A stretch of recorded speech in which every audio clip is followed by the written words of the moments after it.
Every sunset is an opportunity to reset. Every sunrise begins with new eyes. Good evening and welcome. This is Face the Nation. For those who are celebrating Eid today, very prosperous and a healthy Eid ul-Fitr for those who are celebrating across the world and those who are connected with Face the Nation tonight. We start off tonight introducing our guest. Let's quickly talk to them and see how we will begin our show tonight. We have with us Attorney at Law Lehini Fernando from the SJB. We also have Harshana Surya Peru, member of NPP Economic Council, Madhuri Ranasinghe, United Republican Front, as well as Bharat Alusami, Vice President of the CWC. Joining us this evening tonight to pose questions from our panelists. On to my immediate right is Niresh Letambi, Consultant Director at Newsfirst. On to my immediate left is Shihar Anis, Executive Director for Center for Investigative Reporting. Our topic this evening is after the Sinhala and Tamil New Year, Sri Lanka's current political landscape. Let's get the ball rolling with Attorney at Law Lehini Fernando, representing the SJB. Lehini, tough times, not easy. What are your thoughts about what would unfold right after the Sinhala and Tamil New Year? First and foremost, thank you for having me today on the show. Actually, 2024, I would say politically, economically, looking at the course of Sri Lanka is an interesting year because we are in an election year where the people of this country are given the right yet again to choose the leader. Now, what we see right now in this country, if you take the present parliament, its constitution, which is, there was a two-thirds parliament, but we don't see it in reality. Then we see an executive who is legitimate, but we question his legitimacy. Then you see local governments not operating, provincial governments not, provincial councils not operating. So actually, if you look at it in Sri Lanka, we can question whether the people's mandate is whether it is that is being enforced. So people, the sovereignty is vested in the people, and people will get the right again to choose. And I think it is important that throughout the years, I think people have made mistakes in terms of voting based on political rhetoric, not voting based on a science, I would say. I mean, we saw people going and voting at one point for nationalism. Then we saw people going behind political stories and, you know, getting carried away. So I think this particular election is an important election where I think people must vote on policy, I would say, who puts out the policy that is favorable for the country. And today I represent SJB, and I want to say that SJB as a party is very strong on the policy directive that we bring to the table. We've always spoken about it. Last weekend we had SJB Buddhi Mandapaya, which comprised of 1,500 professionals who came together, where we launched a policy document, and we will be also going ahead with our next version of the blueprint in the near coming future. So we are very strong on our economic policy, how we will charter this country. And I think people of this country should not get carried away on these political rhetorics, because it is not I want to say it is not a protest vote. It is not a protest vote to say, you know, look, everybody has messed it up, let's choose another party else. But no, I don't think it is the time to make such choices, and you should not gamble with your vote. I want to tell the people who are watching. So it is important that one decides party based on policy and who actually has the right team to drive. It's not about, you know, talking, it's about getting there and delivering. So to deliver, one must have the right team and the team with experience. So I think SJB at that point has the right team and also has the right intention. And I want to say Mr. Sajith Premadasa, right throughout being the opposition leader, he has done something different to this country, an opposition leader who has delivered while being in the opposition. I mean, his Sakwala programs, how he has chartered the money towards the benefit of the people, building smart classrooms and talking about the well-being of the people. And also he's a leader with empathetic governing style. So I think people of this country must look at elections in a different sense, not just, you know, as a protest vote or, you know, choosing parties. So, Lehini, you spoke about the fact that Sajith Premadasa has brought something different to the table. Can you elaborate on that, please? So, like, what is the role of the opposition throughout the history in this country? Opposition is there to oppose. Opposition is there to criticize. Opposition is there to get on the road and disrupt the government. That's what we've seen. I mean, you can see during Yahapale time, you can see when Harsha De Silva was bringing the suicide at that point, how the opposition at that point retaliated against that. I mean, we have not, our countries, our politicians are not there to do constructive criticism. It's not about supporting what is right, it's just about opposing. Whereas Sajid Premadasa, on the other hand, has told the government if there are constructive things, if there is something favorable in terms of the people, he has always supported it. But like, for example, now he's doing this Sakpala programs, going to schools. Yes, we are under criticism for distributing buses, and he's giving smart classrooms, he's giving equipment to hospitals.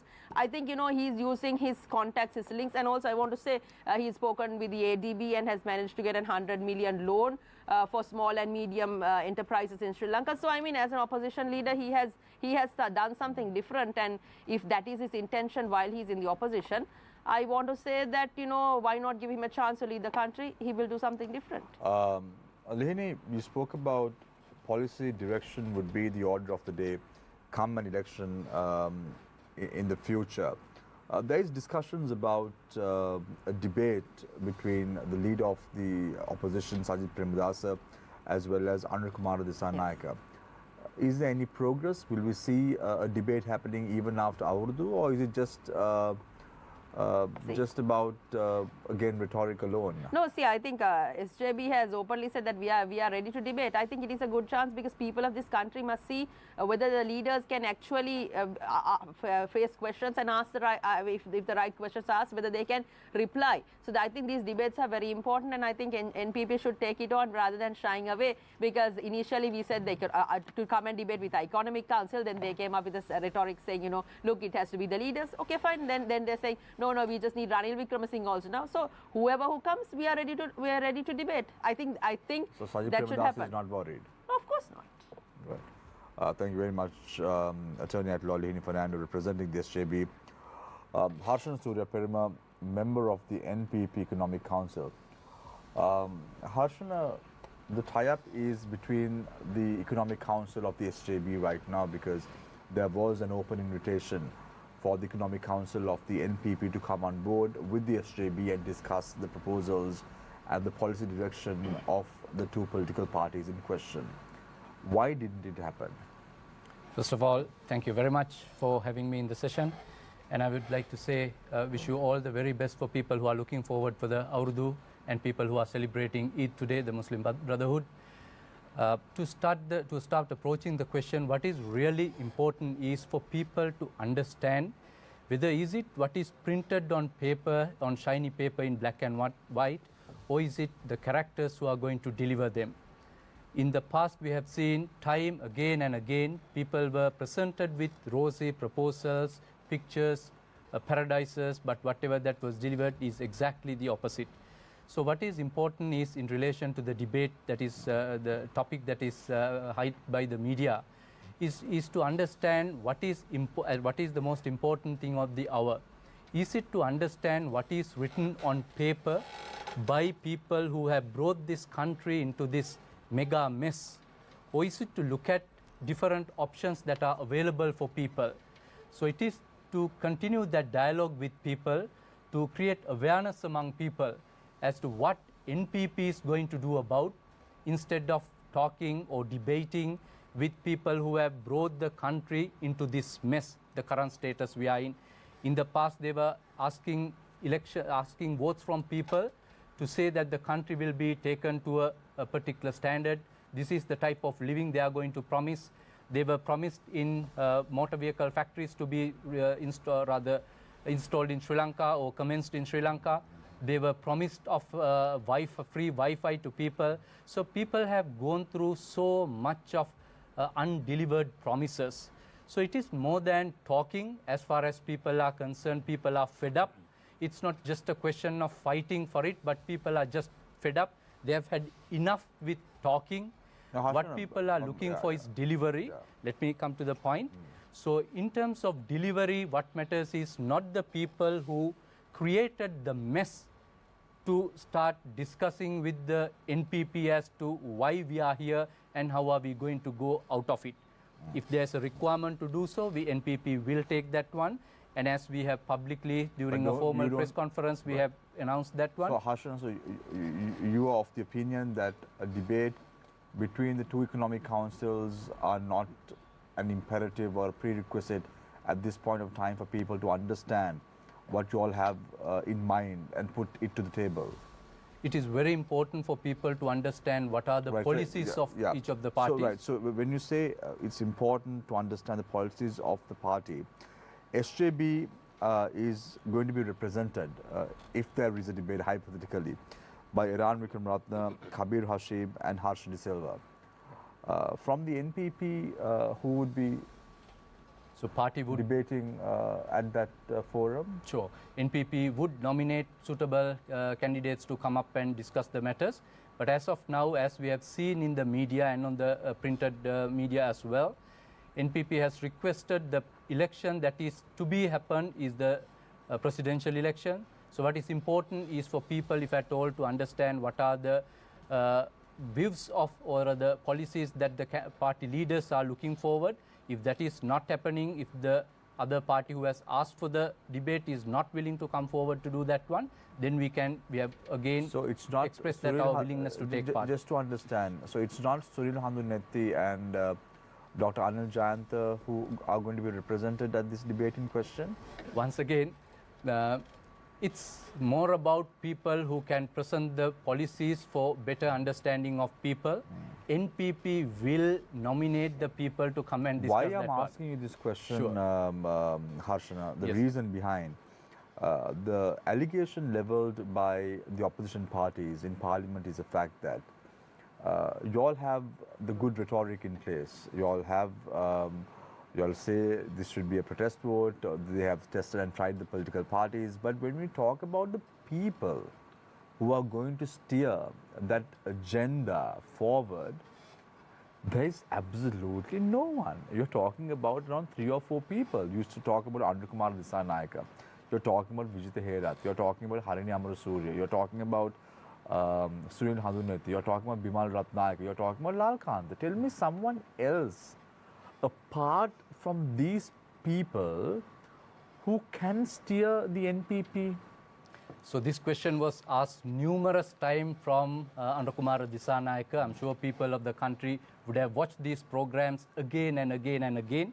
What is represented in the parliament out of the 225 members that people are aware, majority of them have served in either of the party, and they are saddled with allegations relating to corruption.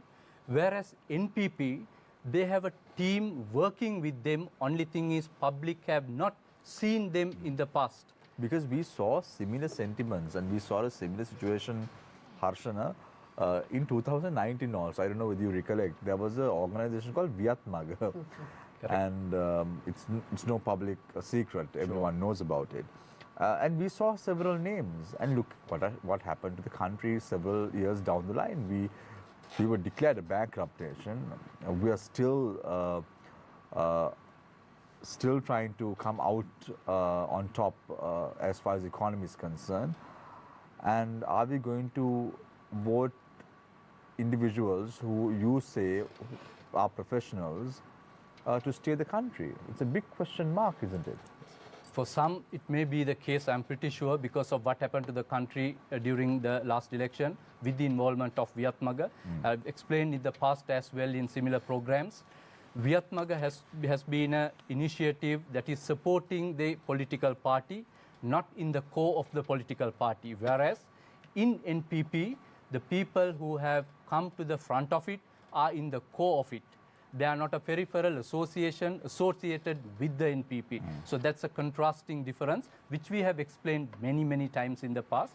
So those professionals are placed in respective areas. If you take the healthcare sector, if you take the education sector, if you take the finance sector, if you take the social welfare, whatnot, you name it, there are teams and individuals who have the expertise without the bad reputation relating to misconduct and corruption, which is a contrasting difference compared to the ones currently in the parliament. They have each and every one almost, except for few good politicians that are out there, are saddled with allegations of corruption. Thank you very much. Thank you very much, Asha Surya, member of NPP Economic Council. We, of course, have a lot of questions for you as we go along, Harshana. I now move my attention towards Madhuri Ranasinghe, United Republican Front. Madhuri, your leader, just to get some clarity on this, is partly Champika Ranawaka? Yes, he is. Is he going to be a presidential candidate at a future presidential election in the country? I would say if the chance come along, he will be. So if the chance comes along, he is going to be. Yes. So is he going to be a common candidate or is he going to be an independent candidate? Most probably it will be an alliance, of course, Alliance with which political parties? Because we already know yeah. the SJB had already said that their presidential candidate is going to be Sajid Premadasa. The NPP had already said that their presidential candidate is going to be Anurkumar Dissanayake. There is inclinations from the SLPP that their presidential candidate may be, is likely to be Ranil Wickremesinghe or Namal Rajapaksa. That's the talk right now. We don't know concretely whether that is what it is. So, which political party is the partly Champika Ranawaka going to form an alliance with? So, if I may ask. So today we are United Republican Front, and we believe that partly Champika Ranawaka is a suitable and a very capable leader for Sri Lanka. What lies ahead is, as we know how our political culture works in Sri Lanka, it's not easy to move forward in a political party which is more traditional and driven like in, there are a lot of family politics happening. Most of the political parties are given priority for people who are coming from family lineages. Partly Champika Ranawaka is not like that. He came through, he's from his courage, education, and dedication towards his professional and political life. So Madhuri, you may know when you are contesting a presidential election, you have to be the president of all communities. That's right, yes. Am I right? Yes. Right. I believe we are representing all Sri Lanka. But if you look at the history of the parties that partly Champika Ranawaka had represented, there has been big question marks with regard to whether those political parties represented the ideologies of the entire population in Sri Lanka, the entire civil population in Sri Lanka. Yeah. What do you have to say to that? So, I believe you're talking about a certain political party that he came to politics through. That was back then kind of a trend which was running along with the societal pressure and how people were demanding. People were demanding Are you trying to say that it's a different kind of wine in a new bottle, or is it a new wine in a new bottle? I wouldn't say that. I'm trying to figure it out because today Muslims are celebrating Eid.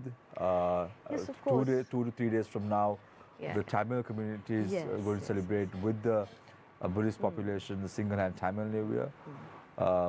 8 months down the line, it's going to be Christmas. Yes. So if you are the president of Sri Lanka, you have to represent all communities. Yes. So why are you saying that it was the political pressures that led to partly Champika Ranawaka to contest the polls at that time, and how is he different now? So I'll tell you this. So if you look at how our party is constructed these days, we have almost all the races. Let's say Hindus, Muslims, Sinhalese, everybody in our party. Because yesterday, give me an example. So yesterday, our women alliance, like the women's wing, went to the iftar at Davatagaha Mosque. We went there and we sat for the iftar and experienced the whole atmosphere. So same way, our leader is also going through this stuff, and he's also supporting the community. And we have. Was partly Champika Ranawaka in attendance at that iftar program?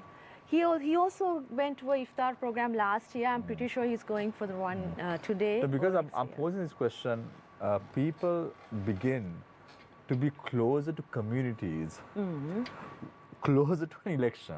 Yes.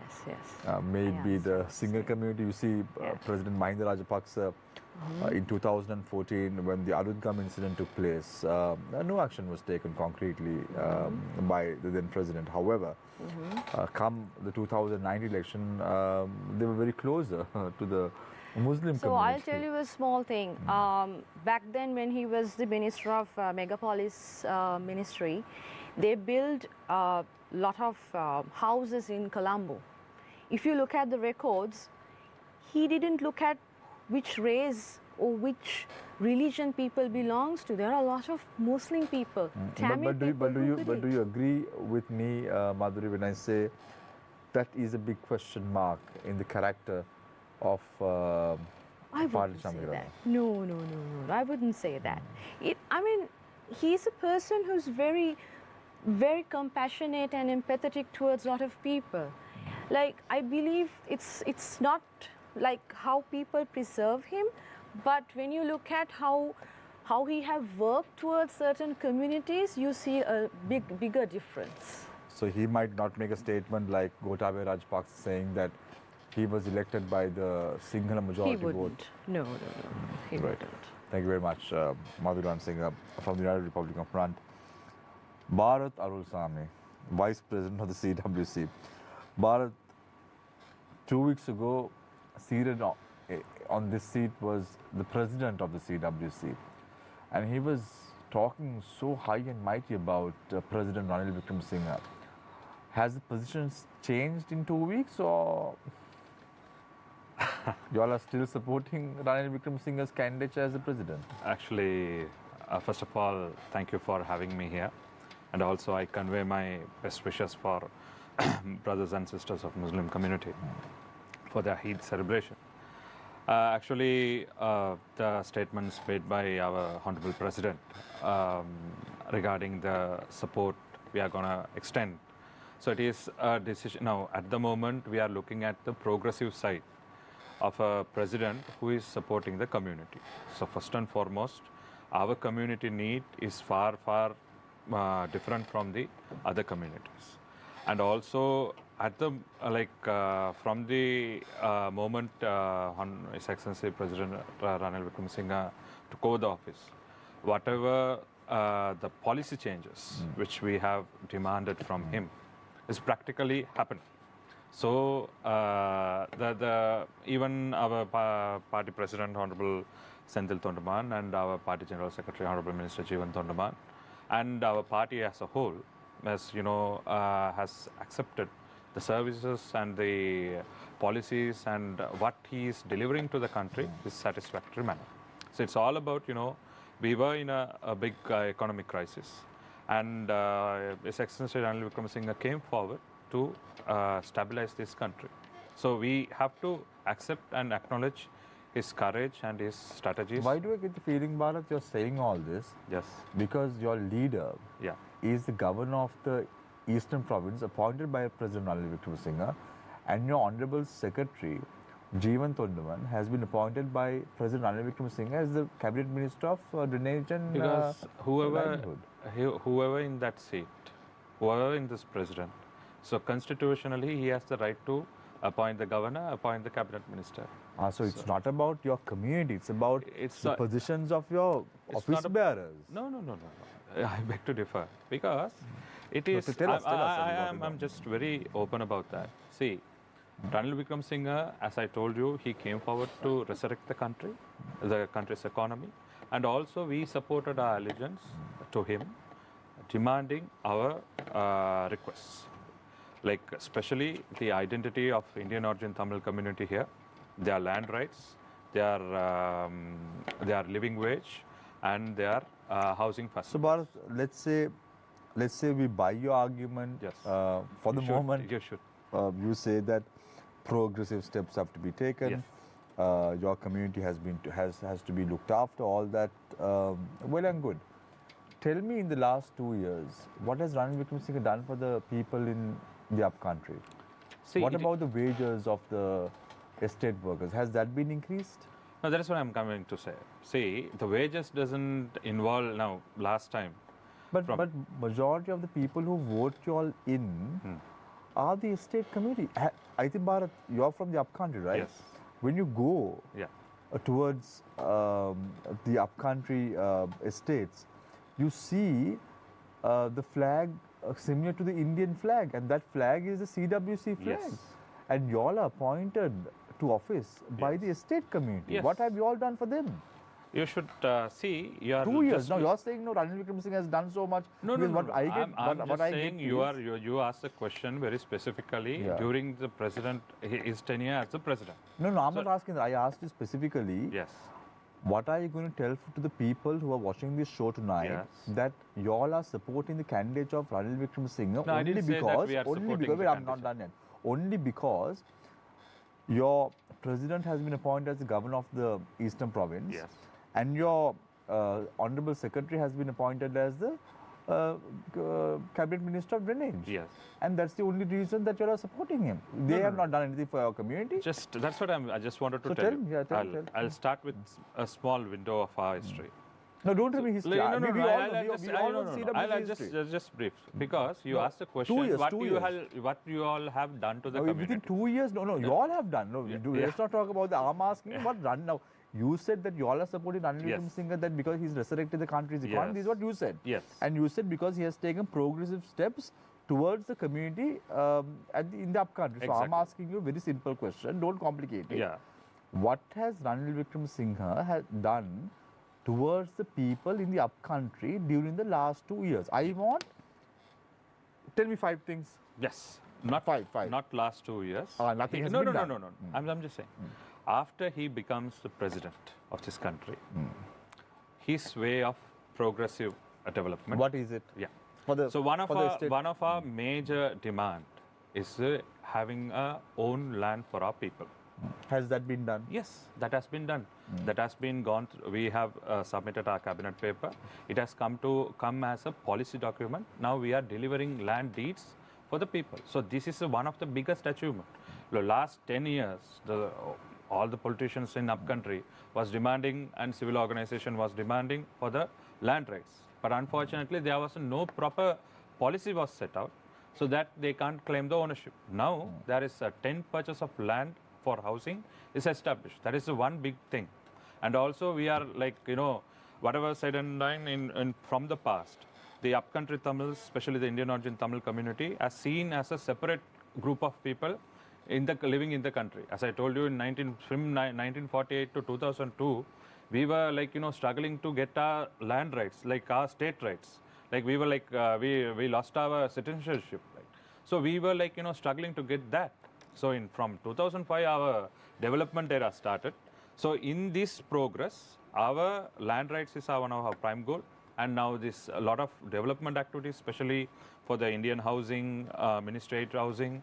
So a lot of housing and infrastructure developments are happening despite the economic crisis. So last year alone, we have spent nearly more than 1,000 million for infrastructure development, for housing and many things. Yeah, so what I'm looking at, so you asked 5 points. Housing and infrastructure development, the land rights, and also as I told you, we are looked at a separate group of people. So like plantation health, plantation education. Now he has appointed a committee for a special task force committee to integrate our community into the national mainstream. This is one of big achievement. And also we are providing an identity like for our own community to be a part of this growth of this country. And we have been doing this so for 200 years. We have not been recognized. When you said like when you go to Nuvarle, you will see all this economically downgraded thing. So because people may talk about that, but you have to see the progressive side our party has done, Right. being So allegiance to the ruling party. Just to get some clarity on that. Yes. You said that 10 purchases of lands have been given to. Yeah, that is the new policy, no? No, policy is okay. Okay. That we agree. Yeah. When there is an election. Yeah, like, when there is an election, whatever the houses Bharat- we are building right now. But no, it has not been given. No, because when the viewers are watching this show, Yeah. as the moderator of this program, I Yeah. have to correct you if No, you're no, not- I'll correct you because You all have- it was decided. I'm the chairman of Plantation Human Development Trust, which is facilitating the housing project in the plantation sector. So it is our organization. The policy is okay. 9th of February So 2024, if you go, you all decided to give 200,000 families will benefit from the program. Yeah. A secretariat will be set up to coordinate the Yes. process. Rupees 4 billion has been allocated by the president for this program. Exactly. But Yeah. this has not been put on motion. No one yet Yeah. has got land per se. Have you given a deed? No, that is what I'm saying. See, this is what earlier, I'm also saying, Bharat. This has been happening no, over Mr. and over Shamil, again. like, see, you have to understand, like, it's not about delivering. Okay. The program is there. Yeah. No, example, and also, 1,000 like, rupee see, wages, see, 1,000 rupee wages, you all have been discussing for a long time. No, we have, but have you given it? we have given 1,000 rupees. We are asking for a wage hike. We will be giving it. No, but is it in that you all discuss? Because come an election, that's what I was asking Madhuri, that's what I was asking Harshan and also Lihini. When there is an election, my God, the amount of promises. No, It's Shamil, like not a about magic election. wand you all See, have. You all start we telling don't- this we would be don't given, that focus would be on given. elections. Nothing concrete. You're People- right. On the 9th of February, you all had a meeting with the secretary to the Ministry of No. Prior to President. that, Yeah. whatever the Indian housing we are constructing right now, the beneficiary, 1,300 units. But you stand corrected, it has not been given yet. There is a program. No. Whatever the Indian housing project, the Bharat Lanka housing project, Yes, which yes. we launched, all those houses are 10 purchase of land. That's right. Okay? Agreed. So every beneficiary is owner of that land. So you are doing this because of an election. Why should we, like, it is not about elections. Then what is it about? So like, can't we build house? Whenever we build house, you say that is for election. No. But It this is an now- election year. It may be an election year. We started this from like this entire housing project was initiated by late Minister Armugan Thodaman in 2004. So, do you Now it's say, been done. From 2004 No. 2024, nothing has been done. my God, Even See, worse. So you have to understand. No, I you don't can, understand, You can ask questions. No, let me Yeah. answer. No, first. answer, no problem. We are From giving you that opportunity. 2004, from 2020, we have the government, with the support of Indian government, we have built 4,000 houses. And thanks to the Indian government, we got another 10,000 unit house. Due to various crises, we couldn't start that project. This year, we started this project. Like, technically the last year, but this year we started the project. These lands, earlier it was 7 purchase. Now it it's is 10 10 purchase. I agree. So That I for the agree. 7 purchase, let me finish. For the 7 purchase also, around 65,000 houses by the grant, by the government, by NHTA, by self-built houses, there are 65,000 houses. Only lesser amount they have title deeds for their houses, only or permits or something. So we want to give land rights for them as well as land rights for our own people, which for another 166,000 people. So we have given 10 purchase of, 7 purchase of land deeds to the people, you can 3-4 months back, we gave it So at Bharat, Namboda. you made your submission. Let the people decide. No, because we gave the deeds also. So that's why I'm I not said. saying That's okay. That's we okay. will give once it comes back. Right. So we have already given, and we will also given for the 10 Right. purchase Okay. of land. So let's give it to the people. Let them decide Yeah, whether you are right, whether we are right or whether you are aware right. about that. This Right. is just So I'm conveying. I'm also saying, whatever you all did, you all discussed on 9th of February 2024 about this process, about the awarding of the 10 No. land. This is Right, okay, this is never- what you are referring. A decision to integrate the community right, okay. into the system. Okay. But last year itself, Okay. we got the cabinet approval for 10 purchase of land. Yeah, right. So That is done. let people decide what is right, what is wrong. Because I'm not telling lies, I'm telling the actual fact. But which I'm not saying you're anyone saying, can, check. Yes, Okay, right. check. We'll leave it at that. Let the people decide. Bharat Arulsamy, Vice President of the CWC. I want to open the floor for questioning from journalists. Onto my immediate right, let me introduce again Nilesh Alitambi, Consultant Director at Newsfirst. Shrihar Ranis, Executive Director of the Center for Investigative Reporting. You too can join in as far as the conversation is concerned. The number to WhatsApp your messages is 076-656-5353. The number once again, 076-656-5353. And I would be delighted to take those questions to the panelists tonight. Nilesh, Shrihar, who wants to go first? I'll start. Because it's Eid, let's give Shrihar an opportunity. So I would start with Harshana. I have two questions, Harshana. One is, your major party JVP within the NPP is perceived as, critically analyzing things, critically, coming up with, some debates about the government ruling party. But when it comes to implementation, they basically find difficulties, right? For instance, like, see, your leader came up with these files, files about corrupt people, but still nothing has been done, right? I don't know, whether it has been produced to the courts, whether legal action has been pursued. Nothing has been done.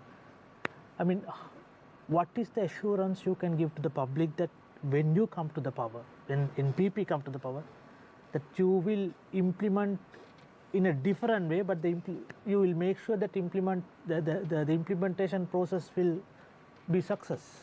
Shihar, can I add to that? Sure.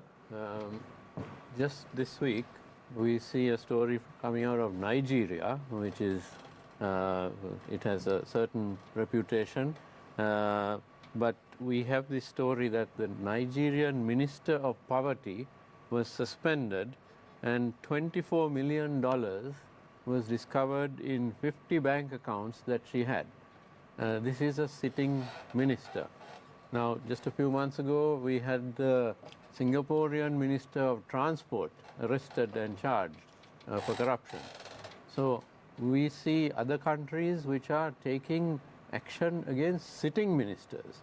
But in Sri Lanka, forget about sitting ministers, even cabinet ministers of past governments are getting away scot-free. Now, when I say getting away scot-free, the opposition always comes up with files and files and files.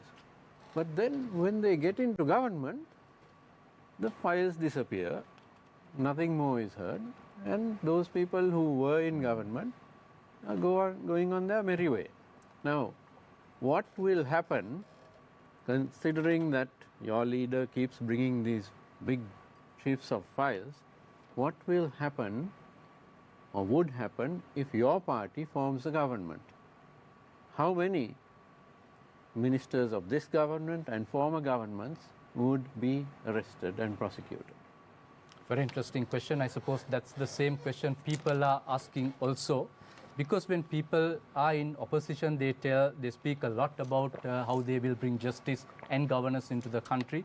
We could see in the 2015 era, the president and the person who became the president and the person who became the prime minister and the deputy ministers, they got together and robbed the central bank. The prime minister and the deputy ministers, they were trying to protect, safeguard the people who robbed the central bank through a footnote mafia. The country knows about these people. While court sessions were going on, they were on call with these perpetrators who committed the crime.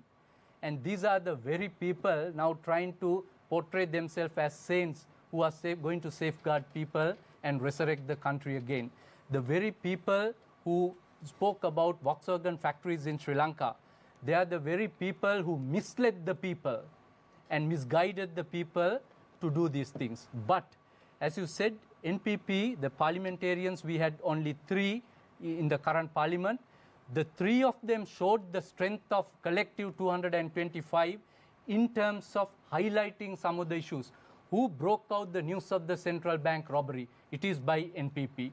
Who broke out the news relating to the sugar scandal? It is by NPP. Who broke out the news relating to the onions and some of the essential commodities scams? So it is by NPP. So the question is, it is not the number out there. Some of these things, I'm sure other politicians would have contributed. You stand corrected when you say that it was the NPP who revealed the central bank one controversy. It was not the NPP that did that. It was Newsfirst that did that, because on the 28th of February, we were the first people to expose it. I was the director of news at that time.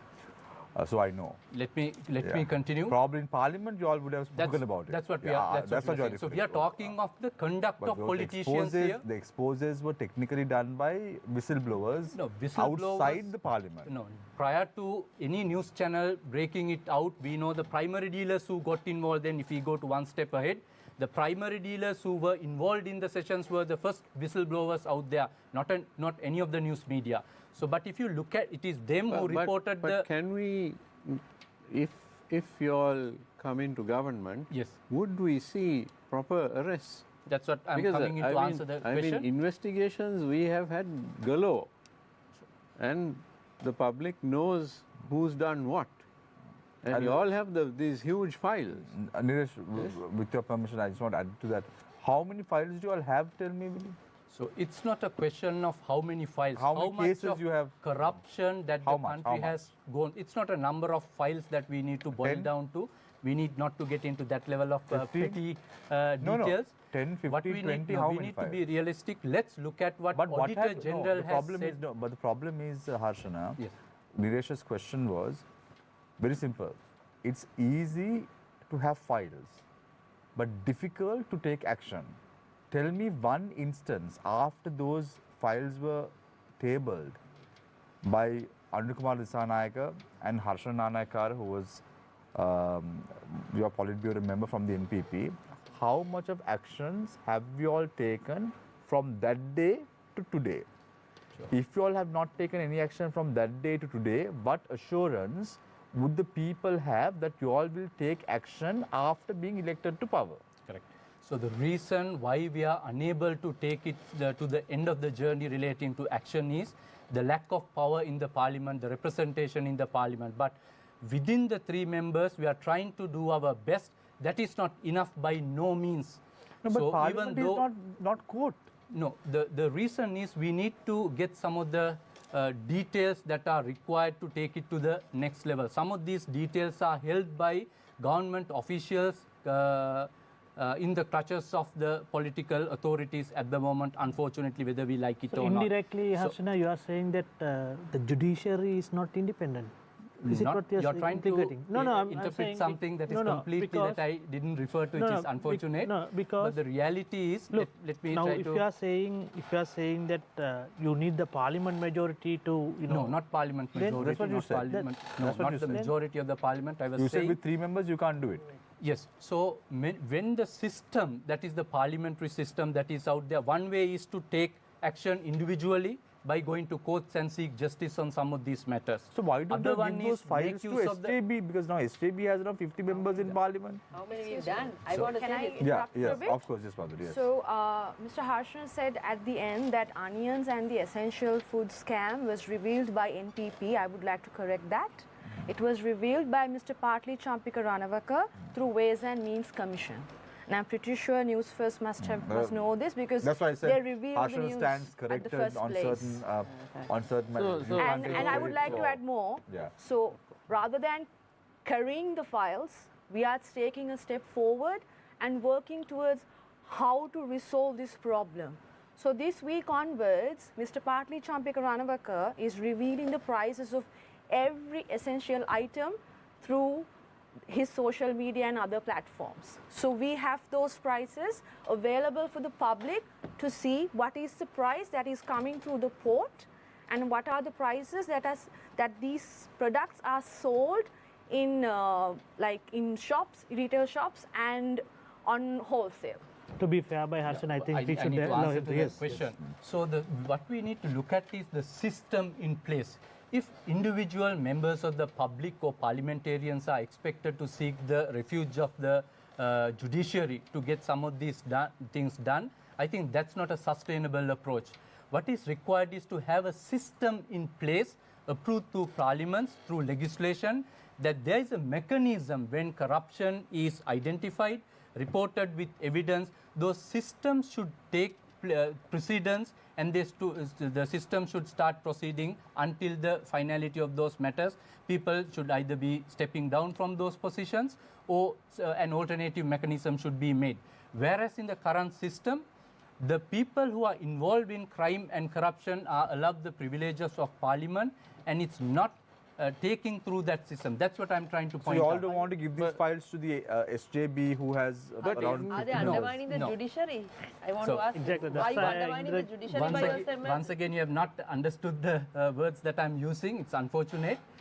The reason that I'm saying is if individual citizens of the country is expected to go to court seeking for refuge, that's an unfortunate situation. Whereas the parliament and the system that people have appointed, and it's a representative system that we have here, the system should take precedence and start taking action. Auditor General has reported since 2015, 8 trillion rupees were taken by government as project loans, of which only 2 trillion is reported on the books. So these people who were in power, who are in power, are answerable to the public of the country. So where is the system that's supposed to take what action? Lihini has to say as well. Can I say, many can talk, few have the will to do it. So they can talk, but have they had the political will to take? They have the files, they come show. I will tell what SJB did. SJB went to court, Professor Mahim Mendis, Dr. Atula Siri Samarakon, we filed cases where Gotabaya Rajapaksa, Basil Rajapaksa, they were all declared the perpetrators of the economic crisis. They were declared by the court. Who went to court? SJB. So I want to say this, SJB has done it. We have filed about over 50 cases up to this date, human rights violations, fundamental rights violations, special determinations.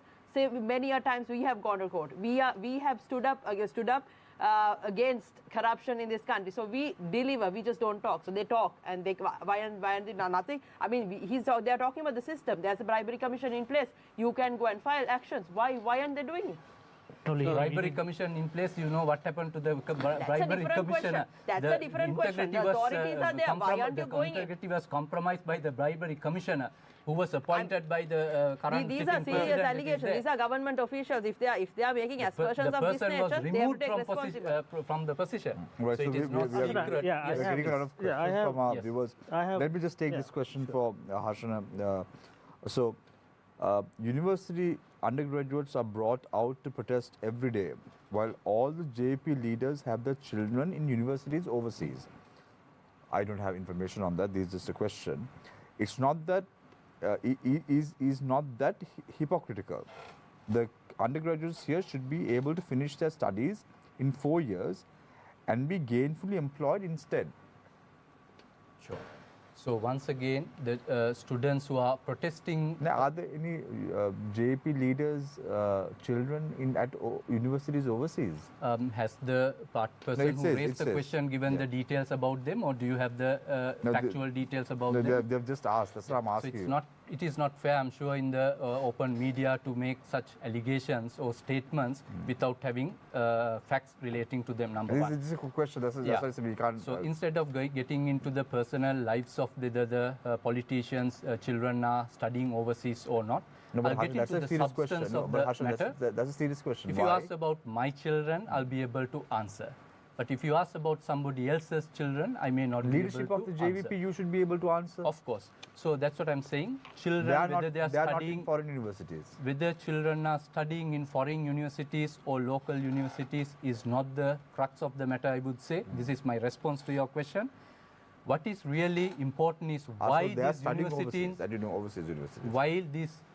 why these students are coming into roads is because of the pressure that they are going through in the education But Harshana, system. it's a bit sad, because how So mu- it is how in their many free students- will some of these students are coming on to, if there are protests, it is through the free will of these youth who are above 18 years of age, who have the right to vote when there is an election. So they have the conscious, they have the understanding, and they are among the best of the country in terms of education to make a judgment and decision. So if somebody is of the view, someone can parade them towards a course, I think that undermines it is understatement for their intellectual capacity of the university students. It is not the case. So the university students are coming onto the roads because of real issues, real threats that they have identified, not because of the politicians have identified. By talking here in the media, we won't be able to rally students like that.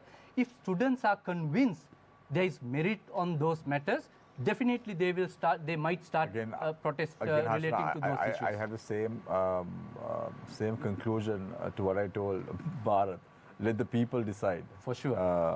How they want to interpret what I was trying to say. confidence that people will decide. Bharat, That's the right way to go Bharat, about I it, have yeah. a question now. Yes. Let's forget whether the CWC backs Ranil or Sajid or somebody else. Where do you want to see the people, your upcountry people, in the next 5 years? Thank you. It's a good question. The thing is, Can you give us a structured timeline Yes, as well, yes. rather than having governments sort of agree to this and agree to that, but a structured timeline yes. to uplift the estate community. See, as I told you, one of the fundamental problem we do have is now people tend to talk about plantation sector or upcountry Tamils. We are nearly 1.5 million population, but people always tend to talk about the plantation sector workers only when they come and talk about upcountry. So our prime concern is that to integrate this community into the national mainstream. So one such thing is having them a piece of land for their own houses, like an ownership. So that is very possible, and this is way forward we are looking at, because the financial independence and the economic growth is one of the key role to get a community go forward. So from the independence to today, we have gone through many problems, which we are like many things were not came to limelight. But people only talk about their living styles. So now today, lots of youngsters who had come forward, like nearly we are getting from the upcountry, nearly between 800 to 900 graduates are coming out of plantation sector, especially in the less numbers in science stream, but in the art stream a high number. So we have to regularize that. One, where we need more educated people coming in governance. So we are, as Mr. Lethambi pointed out, our timeline is like within 3 years, we have to, some or other ensure that every person in the plantation sector who are living in client rooms must have a piece of land for their own. So some may argue that, if we give lands for everyone, then there won't be a tea plantation at all. So as I told you, according to the statistics we have, nearly 176,000 people are in need of this land. So once we give a land right, it is nearly 4,000 hectares. It is like just 1.25% of the entire plantation land. So it is not a big deal. Secondly, we had issues. No, but you all are not suggesting to build houses in tea estates. But I didn't get You are not suggesting that you all build houses in the tea estates. No. I'm not talking about removing tea plants and build houses. Yeah, but you just said 1.25% of the total Entire acreage. plantation land. Plantation land. So there are a lot of land. Like I think 1/3 of the land is not utilized, and another portion of the land, because of the regional plantation companies' mismanagement, it has been it is not properly yieldable land. So there are issues. Then secondly, it's about our identity. So last couple of I think decades, we didn't have a proper address for ourselves. So after Minister Jeevan Thondaman came into assumed office, we thanks to civil organization, they even went to courts that we don't have addresses. Now we had the policy formulated. We are providing each individual person an address which will have their name and their address. So that is that. Secondly, the integration of education and health. So as I told you, we have a separate unit for education. We have a separate unit for plantation health, plantation education. This is a good thing. We have to need to prioritize them. But if it goes to another 5 years, saying that it is plantation health, plantation education, then we don't see any progressive in that, because we are also citizens of Sri Lanka. So we should have the same access, equality and the equity to obtain the same services which the other citizen does have. I'm very surprised, Bharat. The president of the CWC has a complete different opinion, and the vice president of the CWC has a What is complete the different opinion? So he says only the plantation sector people have to be looked at. Now you're saying you have to think that all are part of, all are citizens of the country. Yeah, exactly. And everyone has to be given that right. So So we are I'm glad citizen- that you all have progressed. In 2 weeks, you all have progressed to a better position. I don't agree with that. Our party president is also in the same page, where I'm echoing his thought only. Because No, but we he have didn't say that on that day. So he may be referring the plantation sector community. What I'm saying is this plantation sector community also should be integrated to the. Dinesh, look at what Face the Nation did in 2 weeks. They changed the policy of the seniors. No, yeah. But we are Actually, we are let me changing finish the policy. question on my time. It's a very important one, no? No, we will come back to Bharat. No, let me- last one. I'll come back to Bharat. Lehini, SJB, no splits, party is in one piece or several pieces? Yes, we are intact. 100% sure. Yeah, of course. Right. Sarath Every- Fonseca is who in your party? Sarath Fonseca is the chairman of the party, yes. So chairman of the party does not attend when you all sign a MOU with GL Piris and Nalagodeva, which is quite important. Why? He was That you sick? have to ask him. No, was it, how can we ask him? He's not here. No, So no, You're here. it's like this. It's like this. but he went to court all. That's what I'm asking. No, Is there a see- split? I'm just saying. See, not that there is a split. No, don't just say. Think and. No, yeah, out of jokes. Personally, if you ask me, yes, he going to courts is an issue. If he's the chairman of the party, he shouldn't have done that. He shouldn't have done He that. shouldn't have done. That is my opinion, because I mean, if you are in the party, if you have issues, you need to get it resolved internally, and going to court, I think it is highly uncalled for. But however, he's But the SLFP also recently went to courts. so politics. But people can go to courts. People can You go know, to you courts. Yes, can't- it's you a can't. democratic country. Everybody Yeah, has it's a free everyone's right. Everyone has the right to go and get No, enjoyed. but is Sarath Fonseca still in the party? He's in the party. So I mean, yes, there are any party will have its differences. Any party will have its issues. But he's very much a chairman So of the Sarath party. Fonseca also wants to be the presidential candidate. That's his prerogative. But the party has declared Sajid Premdasa is the presidential candidate, and he's the leader of the party, and he will run for So president. what if these disgruntled men and women in the party leave the SJB? See, this leaving the SJB, joining other alliances, this has been in question for how many months now? But we have not seen anything of that No, nature because happening. Madhuri might second what I'm saying. Even at one point, Party Champika Ranavaka was also part of the SJB yes, alliance. so it was his decision to break away and go and form. See, but right now, if you look at the political landscape in Sri Lanka, SJB is the alternative. I would say the answer. I mean, everybody wants to come into SJB and form alliances with the SJB. Everyone wants to get into MOUs with the SJB. That's what we see. Because if you go to the ground, if you talk to the people want an SJB government. So everybody wants to, I mean, why would people want to come and form alliances with the SJB, have discussions? Why are people inviting the SJB members to come and join? Because they see, I mean, that this is the credible Madhuri, set of that's a people. good point. Now, after splitting from the SJB, Party Champika Ranavaka presented his policy proposals to the SJB. Yeah. Why? Not to the SJB. We No, they presented did. it to yeah. a lot of people. No, you all presented to Ranil Wickramasinghe, you all presented to Sajid SJB as Premdas also. But Sajid Premdas was not there at that meeting. Yes. He purposely didn't come, right? Yes, I don't know. I don't know about You said that. yes. No, I'm sorry about that. I mean, I don't know what if he done it purposely or not. But to be honest, we presented it to many parties, many stakeholders, not just With SJB what or intention in Ranil. mind?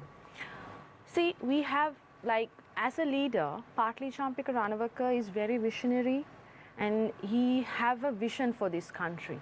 What he needs is, if you look at what we have done so far, especially through his commissions for the last year, you'll see how he have done things for the country without even thinking about it politically. It's not just a political ambition, but he have a vision for this country. So this whole policy document is for the country. Why do I get the feeling it sounds very much like Gotabaya Rajapaksa? Because when Gotabaya Rajapaksa also came, he said, I have a vision for the country. I don't have political ambitions. But And look at where we are today. So he came to, I mean, he obviously contested And So he didn't had any. also will have to contest a presidential election, no? If he have a chance, yes. I mean, I wouldn't say, like, he's a very good candidate, a capable candidate.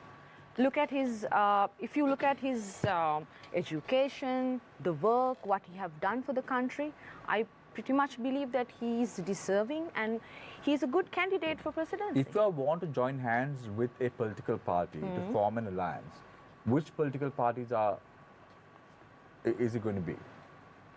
I'm not at a position to say that at the Because moment. your ideologies have to match at the end of the day with those political parties. So right now, are there any political parties which the ideologies of Shamir, the United Republic of I France? beg to differ. In Sri Lanka, politics makes very strange bedfellows. So various ideologies which you never thought would mix. Very well. Madhuri, It does happen. Madhuri, I want Which to is ask, very true. Just to add a comment, Yeah. the people who took the alliance that you just referred to in 2015, they took these individuals that you just named in person to courts and put them behind bars also, at least for a shorter period of time. But shamelessly, unfortunately, now 5 years down the line, they are making alliances because of political reasons. Let's go for a quick commercial break. When we come back, we discuss more on the topic Sri Lanka's current political climate, especially after the Sinhala and Tamil New Year. All this and more after the short commercial break. Stay connected.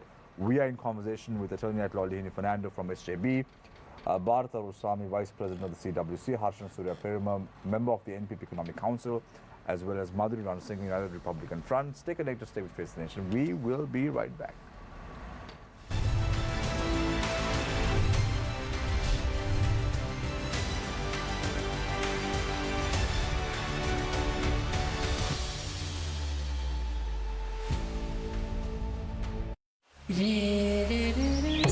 Life is a collection of moments. When you're tired and you reached your limit. When you're hurt and everything brings you down. When you're happy and nothing can bring you down. Life is a collection of moments. Jones Gold Blend Tea. For life's every moment.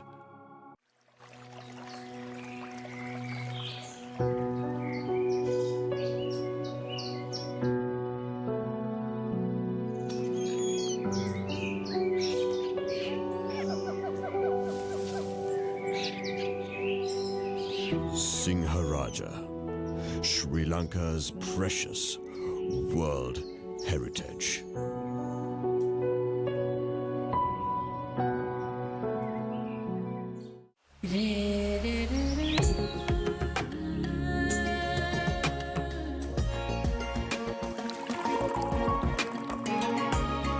Jones Gold Blend Tea for life's every moment. ජනාධිපතිතුමාගේ විදිහට අපි ගොඩද මේ ප්‍රතිපත්ති රාමුවත් මේකත් හිස් වූ රාමුවක් නායකෙක්ට පුළුවන් අවශ්‍යයි නම් සංවේදීත් වෙලා ඒ වෙලාවෙම තාර්කිකත් වෙන්න. ජානමය හේතුත් බලපාන්න පුළුවන් ද සමහර වෙලාවට මානසික තත්ත්ව වෙනස් වෙන්න. මානසික රෝගයක් 80%ක් ජානගතයි. 20%ක් එන්වයරන්මන්ට් එකේ ඉන්නේ. නින්දේදිත් සිදුවෙන ශ්වසන අපහසුතාවන් පිළිබඳ අපිට වාර්තා වෙනවා. මේක ගොරවනකොට වැඩි වෙනවද? නින්දේදී සිදුවන ශ්වසන විහිරතාවය නැත්නම් අපි මේක හඳුන්වනවා මේ obstructive sleep apnea කියන තත්ත්වය. ජාතික මෙහෙවර සතියේ දිනවල උදෑසන 11ට. I'm very excited because we're 50 years now operating in Sri Lanka, and that's been a very fruitful partnership that we have enjoyed through successive governments. More than ever before, we're seeing how diversity and inclusion is becoming mainstream. Recognising that we need to do more as a profession. I mean, globally, we're at about 38% representation of women. In our analysis, where we said that Sri Lanka had the highest electricity cost in South Asia, Lankan electricity prices are still relatively high. This cost is based on the worst possible scenario. And suppress creativity and critical thinking, is suppressed, they study for exams. They are 19 years old when they sit for the A-level. It is not normal, it is abnormal. We need to do something about it. They should be in school.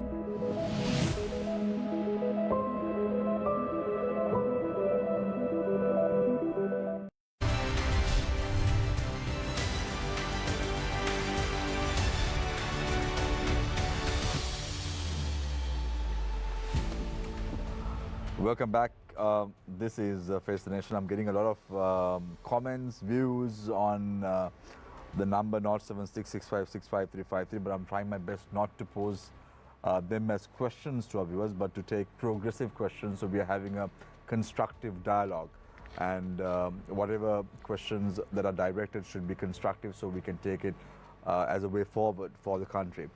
So Harshana, can you explain a little bit what is the NPP and what is the JVP? So it's once again an alliance with 22 different parties and associations in it, and JVP is one of the party. So that's a simple sort of an answer. However, there are, in terms of the number, the contribution, no matter whether it's a bigger player in the alliance or it's a small player in the alliance, what really matters is the merit and the sense that it makes to the future of Sri Lanka. What's the ideology of the NPP? So, in terms of economy, okay. So instead of having a name board to say whether it is a democratic scenario, it's a socialistic scenario, it is to look at the content of it. Let the name be, let people give a better name that based on the outcome that we are going to deliver.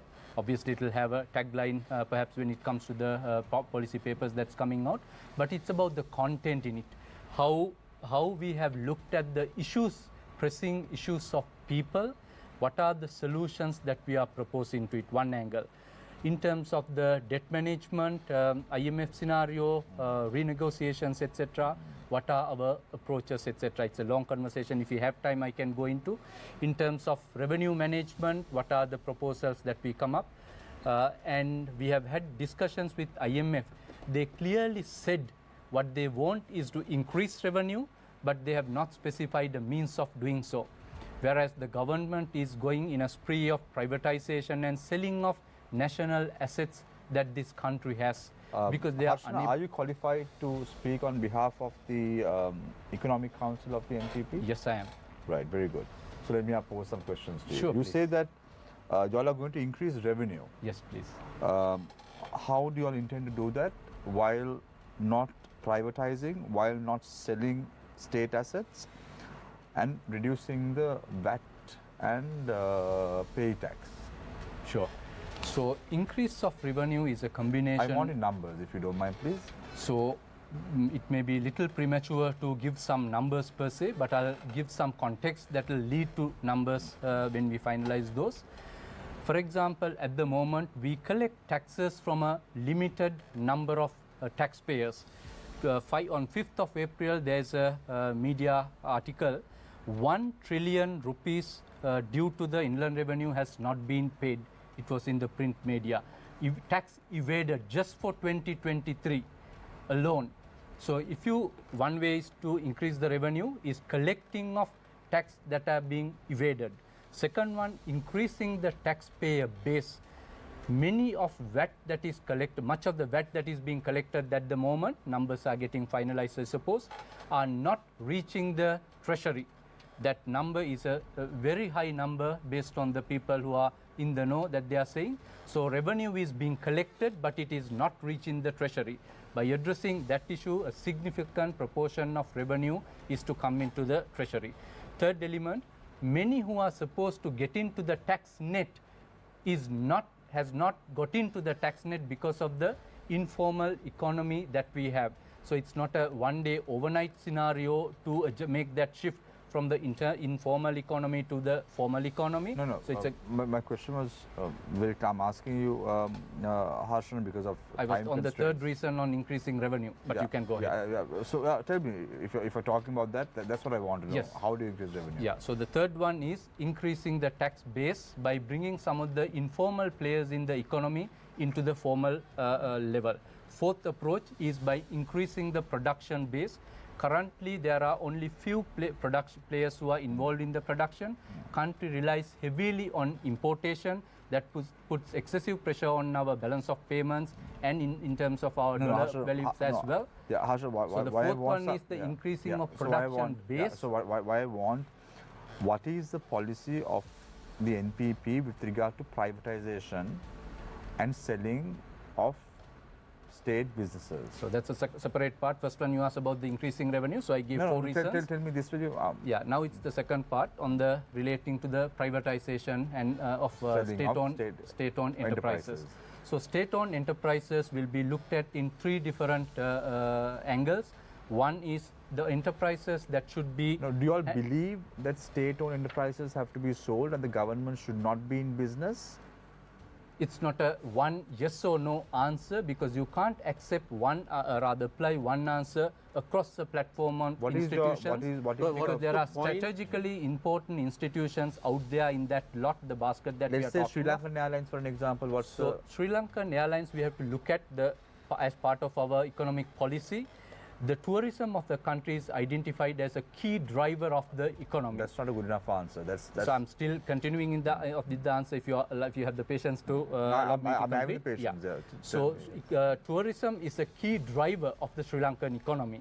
So if tourism is to be driven in the direction that we want, the Sri Lanka wants in 5 years' time, 10 years' time, we should have a key mandate to how to control the traffic from overseas countries bringing tourists into Sri Lanka, which destinations we are going to connect irrespective of the level of connections that we are having, etc. So for those matters, we need some of these strategic institutions. We prefer at least some of these strategic institutions be within the control of the government. Same applies to Sri Lanka Telecom, because it's not as an institution that sells telephones or communication.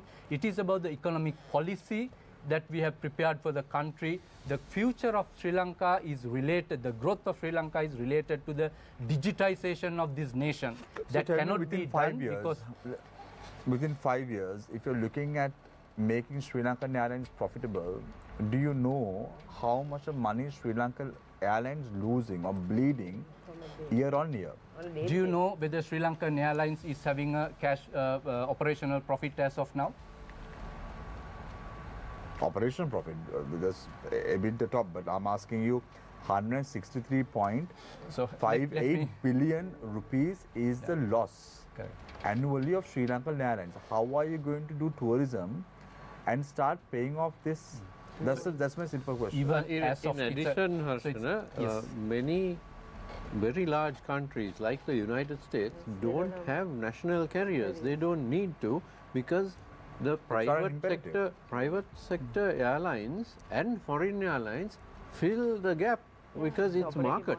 It's a market, and there are enough and more foreign airlines which would jump in to the Sri Lankan market, and also there are local players as well. You're saying my question. May I respond to that? Yeah, please. So I don't think United States is a good comparison to an island nation who's relying on tourism to a great extent. I don't think that is a good comparison. We need to look at what we have to offer. Yeah, Sri Lankan Airlines recently, the cabinet decided to spend $725,000 US dollars to get several aircrafts on lease basis. If you all were in power, would you all do it or not? We will do it, but not at that price, because the market price for wet leases at the moment is much, much lower. So unfortunately the government, so these are the operational issues, that's why it is showing an operational profit, but unfortunately the organization is unable to report a profit. That's why Treasury has to bail out at one point at the beginning of the year by 1 billion, and recently another 500 millions to bail out, to absorb some of the debts. So part of the work is being done, which is a good thing perhaps. But reviving of Sri Lankan Airlines has two aspects. One is taking away the issues that corruption has created in it, inefficiency has created in it, but the operational staff is doing a admirable, commendable job. That's why the organization is generating operating. You all don't want to even go against the employees also, no? So why should anyone go against in any organization's employees if they are doing a good job? Golden handshake? Sorry? Because right now Sri Lankan Airlines is overstaffed. Will you all give a golden handshake and get rid of those people by taking a hard decision? So that's a good approach. So those are being considered as part of the revival. There are 2 million people in the state sector working right now. Would you give a golden handshake to them and say, you all will have to find alternative jobs? Would you all do it? Yes or no? I don't think some of the, unfortunately, some of these state sector. Unfortunately, some of these issues don't have a black and white yes or no answer, but those will be considered as part of the proposals for options. So it is whoever is going to, for sure. So whoever is going to vote for you has to take that also into account. So better to wait for the policy proposals to come, but those are options that we are looking at. Right. As I said, some of the institutions will be kept with the government, considered. Some of the institutions will be jointly managed, and some of the institutions, if it is too commercial and too less important for the government to get involved, those will be considered to be given out. When we More get economists on Face the Nation, Harshan, just to give you a bit of clarity, all of them are of the opinion that the government should not be doing business. That is not their role. So whether or not handling Sri Lanka Telecom, or whether or not handling Sri Lankan Insurance, or with its Sri Lankan Airlines or CEB, they should not be involved in doing that business. So that's the opinion of the expert economists. But then you are also a member of the NPP. You are entitled for your own view. So views can be quite different. Absolutely. But so, one of the reasons that we have had this so-called 76 years of disaster is that government has been involved in business, and very badly so. And using these there are many successful case examples in many of the countries. If you look at Korea, some of the institutions are still under the government. Yes, but that's Korea. Countries. I'm talking in Sri Lanka. Why it was Korea possible, did not go bankrupt. Yeah. Why it was different is because of the people who ran the country. It is same as who ran the country for 75 years in Sri Lanka. That makes the difference. That's why NPP is saying we will be the solution for the future. Those politicians don't recruit people, their own supporters to the public institutions, right? You're very correct. That's why when NPP was in looking after some of the ministries, we did not, NPP leaders who were tending to those affairs that time, did not recruit their connected parties into those institutions. Let me ask this, Harshan. Now, when it comes to both economic and foreign policy, NPP is a bit vague, right? Because they are still trying to come up with strong foreign and economic policies. Can you comment on that? Sure. So it may be your opinion that it is vague, but in our mind it's very clear as to what we are going to do. In the sense, in the vague, like everybody, all the NPP members are not in the same page. If I ask you one question, you will give me one answer, and if I ask the same question from another colleague of your economic council, they will give you another answer. So it shows that everybody is not on the same page. May I respond to that? One classic example. When we asked Harshana, who's in the Politburo of the NPP, not you, the other Harshana Anakara, we asked him who is going to be the Prime Minister candidate of the NPP. He said it's Harini Amarasuriya. We had Chaturanga Singh on the show a couple of weeks ago when we asked him, so Harini Amarasuriya has been appointed as the Prime Minister candidate. He said, no, nothing has been done. So, case in point, So, may I respond to that one? So, depends on the person to whom you are directing the question, and depending on the area that he is specializing in.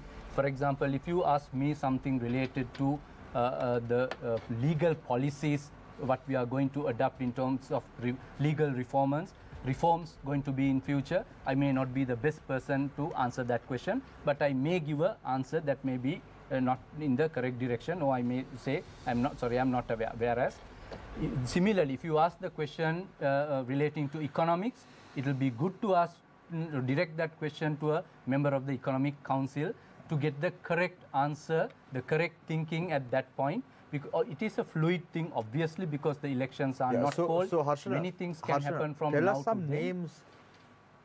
If you all are getting 113 members in Parliament at the next general election, and form a government, you all are very optimistic to get at least 60 to 70%, right, of the votes. Yes, we are. Yeah. So let's say that is 113 members of Parliament. If I tell you to name 25 people from the NPP who will take up key ministerial positions in your cabinet, can you name 25? Sure. You don't have to think of leadership or whatever it is, but I'm just asking, can you name 25 people? Because Right now, we all are aware it's not going to be individuals who are going to take this country forward. Correct. It's definitely going to be a team of experts who will have to take this country forward. So my question is, if you are told to name 25 people on this very show as to who will be appointed as cabinet ministers in your government, who would those 25 ministers be? Sure. So I think it's fair to direct this question to the leader of the party, and it was directed to him by international media, and he named the individuals. They were asking for the 20 names to say so, and he provided the names as well. If you ask from myself, I'm from the financial side of it. I attend to the economic side of it. So there are individuals that are working closely on that front. I will be able to identify some of the key contributors into that initiative. For example, Professor Anil Jayanta is there, Professor Sita is there, myself I'm there.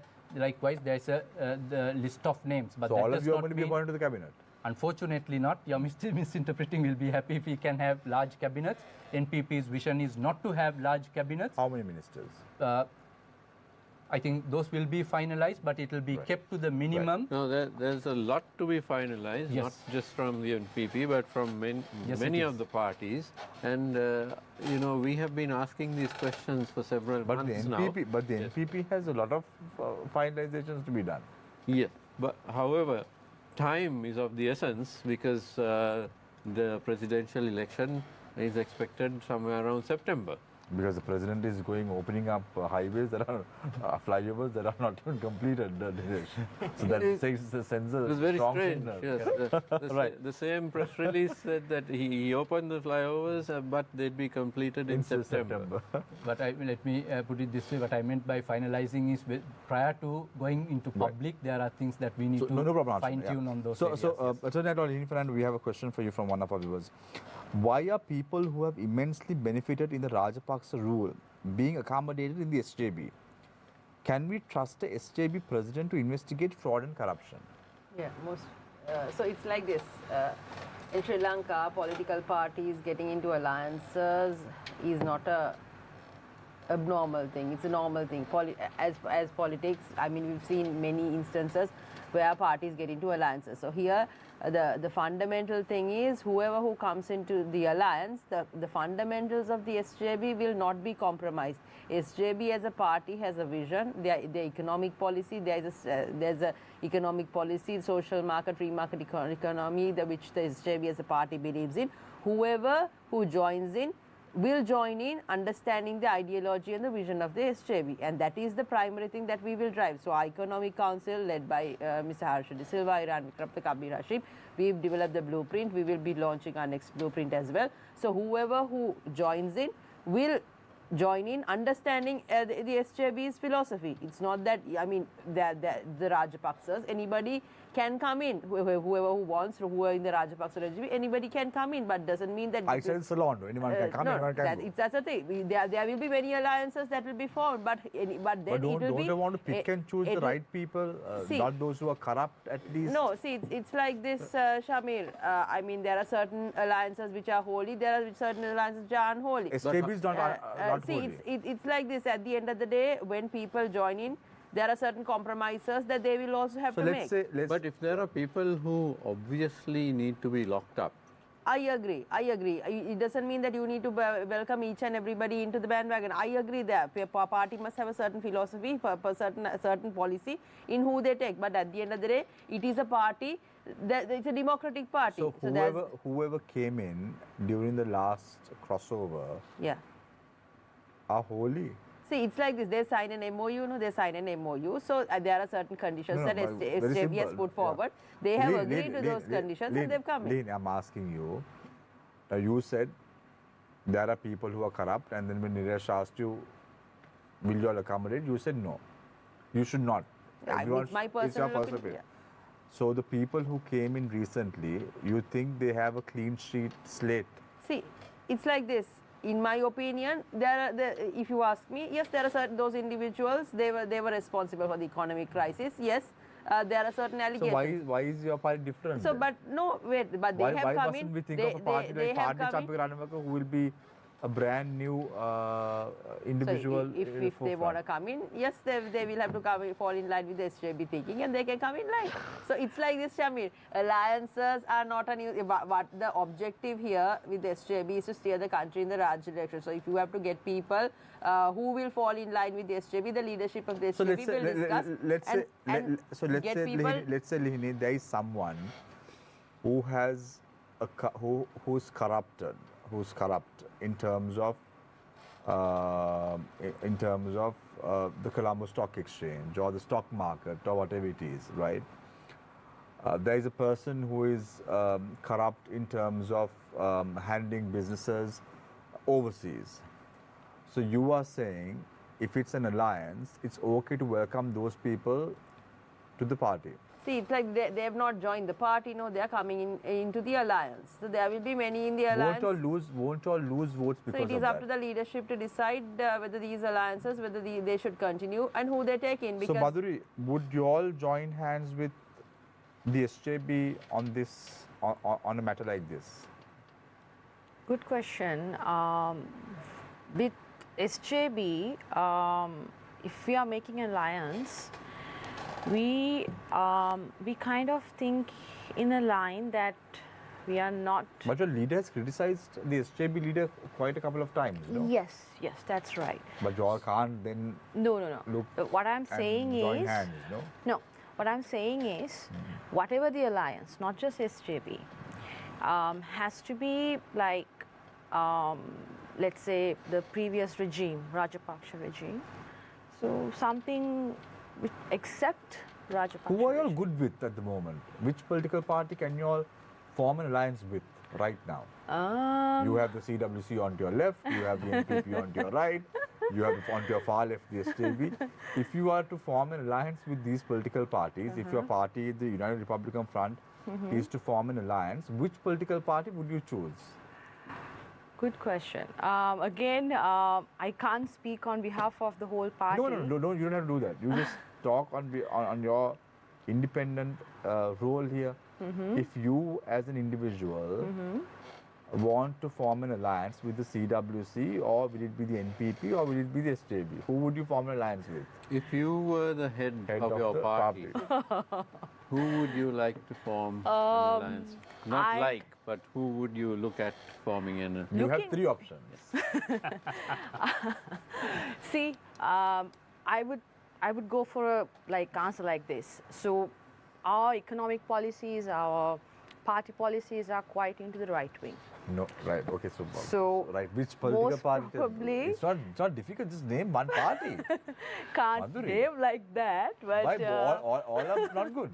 No, I'm not saying all are not good, but definitely, no offense to Harshana, but not the left wing, but a right wing party, most probably that aligns with our policies, economic concepts, and party. Mother, look, the Aragalaya, it was all against this old 225, parliamentarians, right? People wanted to basically oust them, right?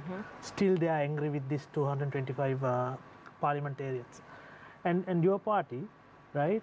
Now, under Patali, he wants to gather all those, professionals, right? Yes, and that's right. he thinks that the country could be run by these professionals, right? Instead of parliamentarians, right? But how do you see the acceptance for your party among the public? Because we haven't seen that much, right? Now, if the Aragale is against those, these 225, parliamentarians and against the system, then your party with all the professionals should have got more acceptance than what we see now. Yes. So first of all, the whole 225 parliamentarians of slogan is not from Aragale. It came from Gotabe's time. That's when this slogan started, and that's where Gotabe came in, because he was not a part of any governance or parliament. So they brought him in a way, in a marketing campaign. No 225, a brand new person. So we have the same thing that y'all are doing. No. Patali has been in governance for a while. He has experience. He's part of 225. And at the end of the day, I wouldn't believe that whole 225 whole 225 is bad. There are good people there. There are good parliamentarians there. Apart from Party Champaranova, who are the good parliamentarians? There are good people. Like who? Let's say, I can't name as such, but there are people. Clearly, the United Republican Front is keeping his options wide open. Don't want to name. Y'all need to decide fast because September is Yeah, we are pretty open to like what he said. I'm telling that not like I'm very against this like all 225 is wrong. It's not. So I'm asking you, apart from Party Champaranova, tell a few parliamentarians who are good. Because all the people are saying all 225 people have to go home, and a new new set of people have to come in. That's not our slogan. No? Yeah, but if for those who are telling that, now you're saying it's not so. So then tell us a few people who are good in the parliament. So there are people who are good. I won't make your life difficult. Don't worry about it. Can I ask Bharat a question? Bharat has been silent for a while. To the CWC, that's you, Bharat. Yes. Okay. If an employee of the estate is given land from the estate, and if he or she is no more in employment, is the property taken back? If not, in a few years, there won't be land for the new recruits, either old age or dead, all the children who are educated and employed elsewhere. How does this work? Yes. See, like the population we are looking at is not only for the workers. Even the beneficiaries we are selecting are not only for workers. Who born and living in that estate, he is entitled for a house. So we have set up a framework up until to 2023. Those who didn't have land for their own, they will be giving a separate plot of land for expansion and ownership with a clear title deed. Secondly, our intention is to not to create a regimental method of work. If you live in this living room or if you are living in that estate, you should work. It is up to the management, it is up to the employer to attract the employee and take him for the work. So, despite the fact that he is living in that estate, he or she should enslave to work in the estate. That is not in our policy. So, I just wanted to recall the speech of His Excellency the President. I want to ask you a question, Bharat. I know this may sound like a very selfish question, but again I'm asking you this question because right now, coming from the tea industry myself, we see a dearth in the people who are plucking tea leaves at the moment. How do you all intend to arrest this problem? Because you all play a significant role in the country's economy. Yes. How would that problem be arrested? See, now I am not in any way trying to incline that people in the estate should be plucking teas, yes. but I'm saying you all play a your community plays a crucial role in the country's economy, amounting to approximately $2 billion US of exports. Exactly. So how do you all intend to solve this problem? See, that is what I was just referring to. This regimental method of working style should be changed. And they should be become a tea partner or kind of a person who also engage in profit making. So it will be a sustainable project. See, there are what are such sustainable projects elsewhere in the world? Yeah. So that's what. So we are looking at sustainable projects. Now let's see in our own country. When we look at the tea smallholders, they contribute to the tea industry in a larger scale, nearly 75%. So the regional plantation company teas are coming, it's quality tea, and it is coming to the market at the rate of 25%. So what we are looking at, people had the slogan we should make everyone tea smallholders. But what we are looking at, as I told you, a sustainable program where even the employer, regional plantation company, and the employee, the estate workers, come join hands together to strengthen and create a clear pathway to keep this industry running. But in that agreement between the plantation company and the estate worker, we don't want to see the political parties playing a role. So, political parties doesn't play a role, but the trade union should play a role, because the trade union it is not the law affiliated of the country, to a political party. Pardon? The trade union not affiliated to a political party doing that is okay. Okay, that trade union is. Are you okay with that? I don't mind, because trade unions are affiliated with. There are independent trade unions. There are trade unions which are affiliated because to. Bharat, this is not about organizing a Thai Pongal ceremony in the upcountry. This is about the people's I'm not lives. talking about organizing upcountry this Pongal festival. No, I'm talking about the sustainability of the industry. That's what I'm saying. That's so what I'm saying. I am talking about there is regimental method should abolished or changed, where the employees also should come and take part.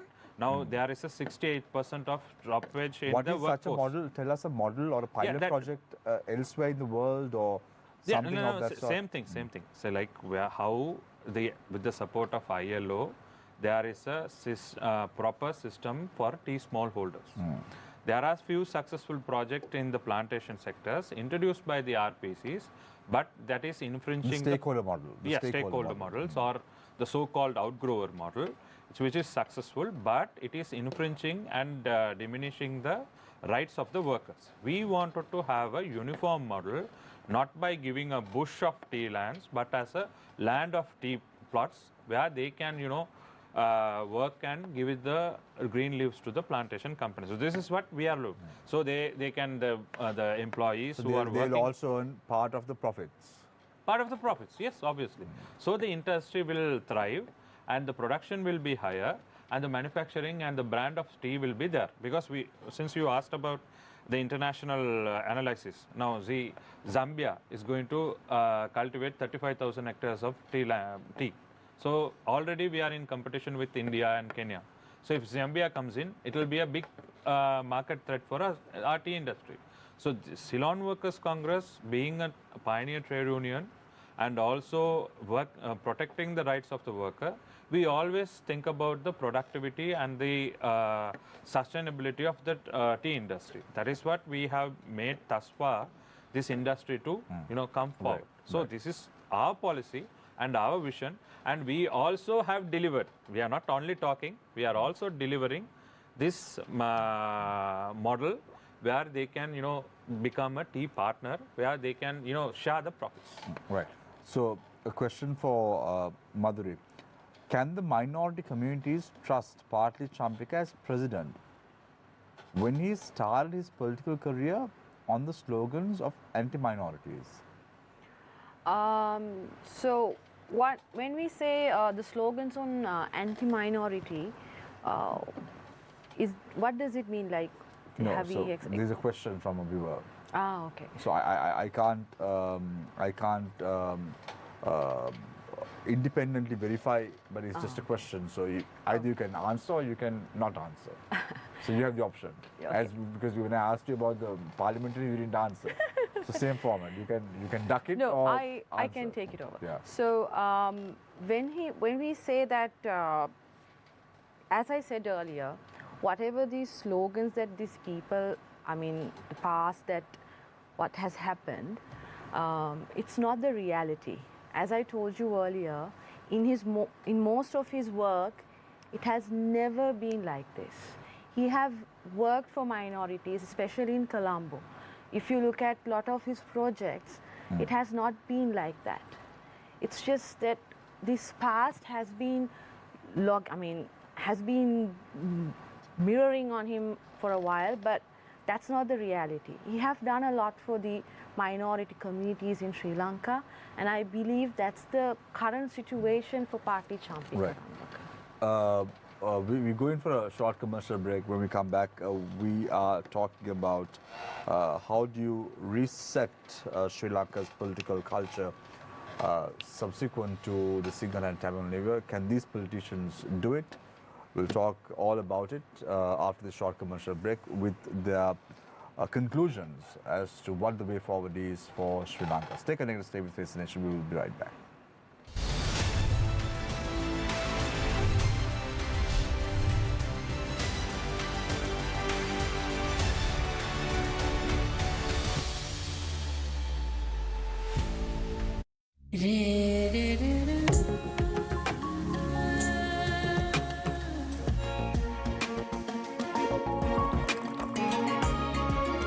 Jones Gold Blend Tea. For life's every moment. Shakti Crown.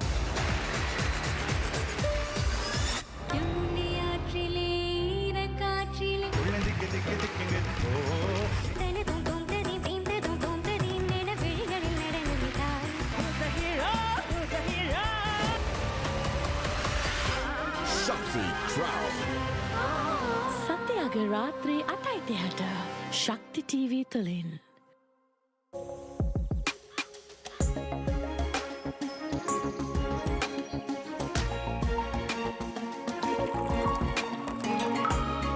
Jones Gold Blend Tea. For life's every moment.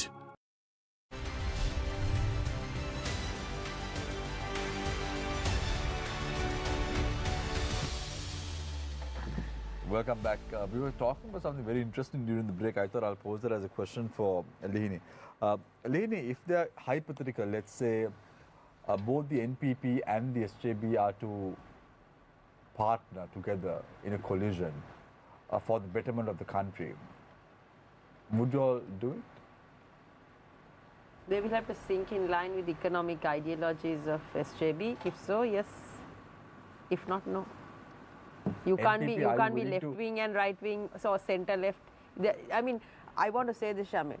This country needs a common minimum program when it comes to economy, because there are certain parameters that no party, whether be it NPP, SJB, SLPP, anybody should not compromise. That is the reason why we are presently in this situation, Shamir. Now you see we are at a twin deficit in this country. The growth rates, then when it comes to the taxing policies in this country, it has wavered. Now when Gotabaya Rajapaksa came, he took a complete U-turn which led to the bankruptcy. So I think across the board, I think in even media must push political parties to come to some kind of a common understanding. Central bank, the independence of the central bank, rule of law, governance, measures, taxing policies, then growth of the country.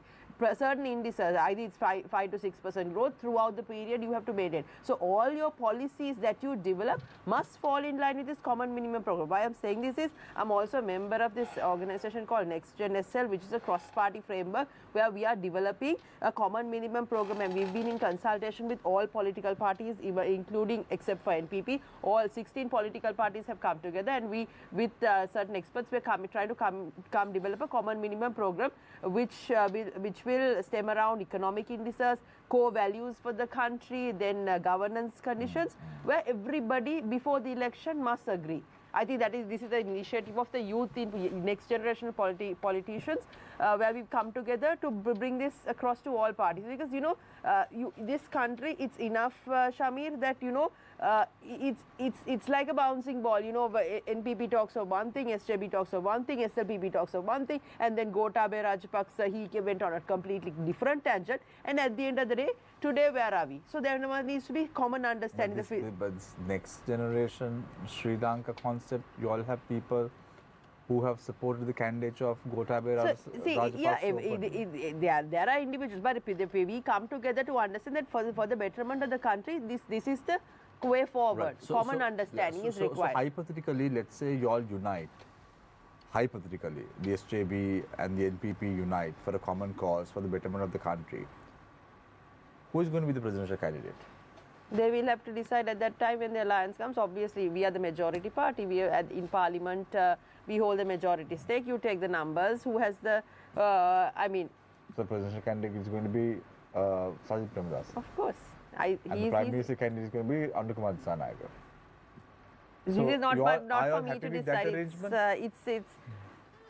So in the first place, if you are told to form an alliance, because now everyone is talking about alliances.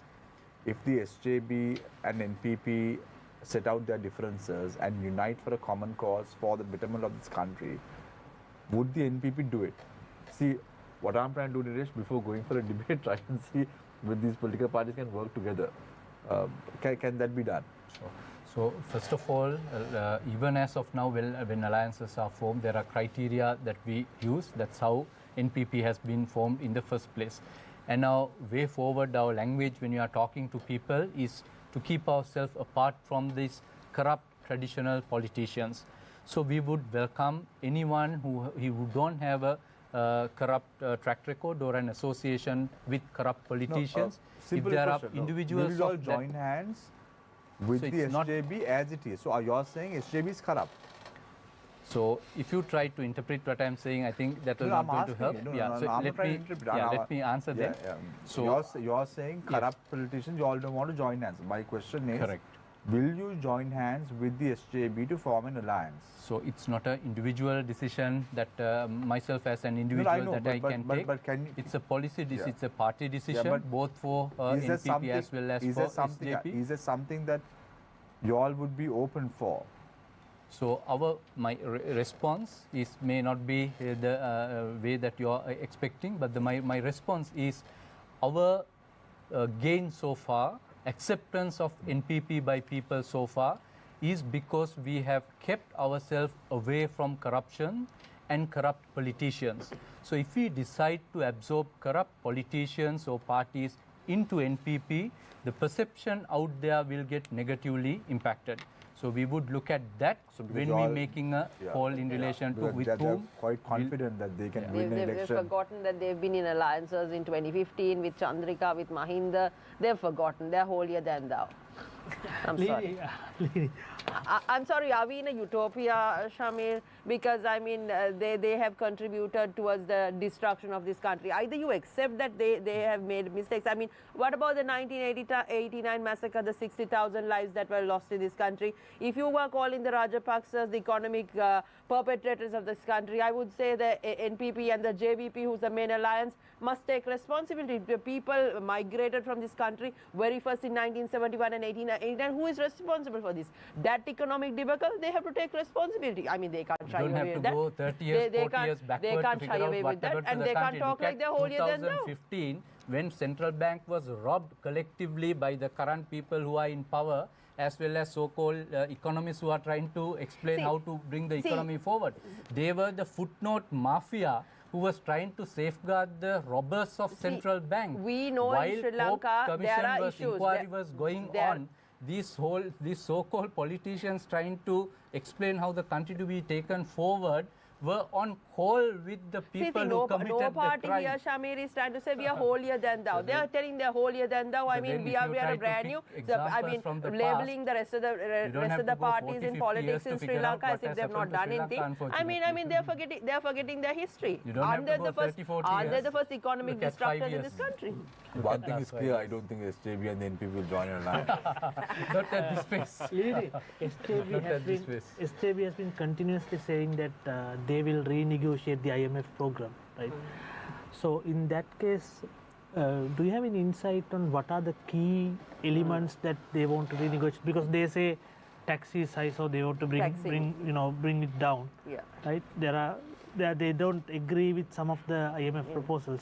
So the thing is here, I can't give you a straight answer for that because there's not been any policy document or anything of that sort that has been put out. But what SJB as a party is quite favorable in terms of the people-friendly party. They are of the opinion that these taxes that are imposed on the people, it should not be unfair because at the end of the day, you need to look at the social aspect, the living conditions, the well-being of the individual. So I mean, today we see the revenue here is purely based on taxes because we know it's a short-term gain. But then as a country, we must focus on long-term revenue, how to, come out with alternative revenue streams, which the present president is not talking about. I mean, primarily, he's trying to match the indices, bringing the inflation down. Yes, all of that indices are right. But then if you look at it from the point of the people, eyes of the people, it is not there. I mean, we are suffering day in day. That is what SJB is talking about. But where is the revenue going to come from then? So we need alternative revenue sources. I mean, instead of taxes, there needs to be production related, then service economy, all of that. That is what SJB is talking about, alternative economy sources. So I want to go for the conclusion and the way forward. So let's start with Bharat Arusami, Vice President of the CWC. Bharat, what's the way forward for Sri Lanka and what would be the policy of your party moving forward at a presidential or a general election this year? For the country, yes, we need to have a proper system change. System change in just not for a namesake, but as a accountability. in whatsoever. It should be it should become as a supreme law of this country. Any person who hold office should be accountable. So, as I told you, as many are aware, the accountability concept in our constitution explains in Article 27, but it is not mandatory in Article 29. So, in that context, I would say the youth of this country is they are under the emotion. There should be a proper mechanism of the governance, and also in the governance, not only the political sphere, but also those who are interested in the building of the nation should join hands in some form of participation in governance. Secondly, when you ask about our party has been, in time to time, we had our priorities. We had our priorities in obtaining citizenship. We had our priorities protecting from civil wars. We had our priorities just to upgrade our livelihood of our people. Now we are looking at a sustainable economy. That's what we are supporting those who wanted to take this country forward. And also we are looking at as a party to create a sustainable way forward for our community by integrating into the national mainstream. So, that is the main reason our party General Secretary Honorable Jeevan Thondaman has been recognized one of the young global leader by the World Economic Forum. And this is one statement where they have been evaluating whether we have a visionary leadership. So, and one more thing we are looking at, this is not only about our community, but it is all about our country. If the country is striving, if the country is prospering, obviously many will, participate in the governance and also the development of the economic growth. Right. So that is our policy, and this is our vision to create this community as a part of the strongest economy in this country. And you always support the candidature of President Ranil Wickremesinghe at a future election? That will be decided by our national body of our party. That is not a single individual decision. You are in the national body? Yeah, we are all in the national body. The National Council will get summoned, and the national body will, National Council will decide who are we going to support when the party, this nomination comes into the floor. Thank you, Bharat. Thank you. Madhuri Ranasinghe from the United Republican Front. So Shamir, I would like to say that when it comes to the future elections, there will be times that we will need a leader for this country. And I believe as I follow, our leader, Mr. Partli Champika Ranawaka, is a problem solver.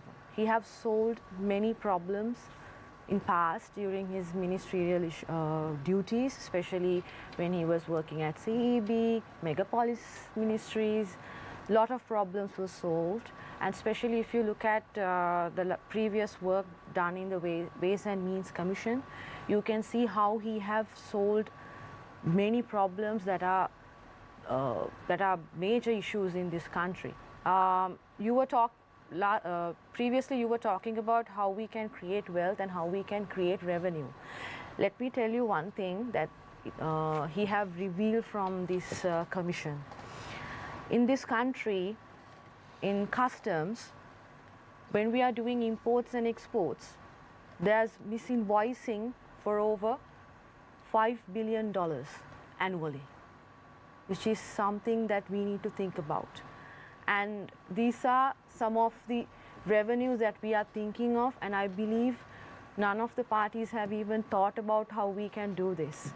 So that's why we have solved these issues, and we have suggested many ways to solve these kind of issues and bring more revenue to this country.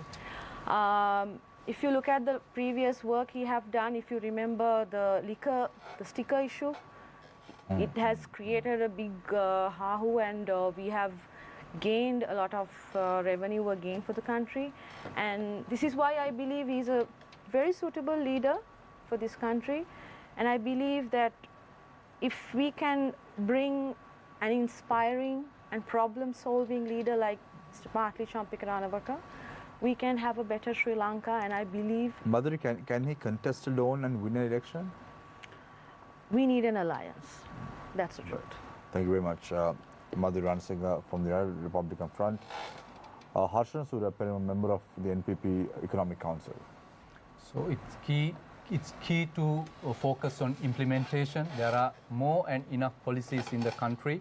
So NPP would be focusing more about implementation of some of the existing good policies and implementing some of the new policies that are coming up, exploring some of the options, reviewing our existing trade agreements, whether it is bilateral or multilateral, getting into new free trade agreements that are beneficial to the country, looking at ways to expand the manufacturing economy, which will contribute to generate more revenue, the taxation income, more employment, and then strengthen our export sector, strengthen our import substitution sector, and address many of the issues that the Sri Lanka is currently facing through digitization, get youth and youngsters, capable individuals, competent individuals connected to the governance structure of the country. So that's where the digitization initiative, a lot of groundwork we have done at the moment in terms of preparations.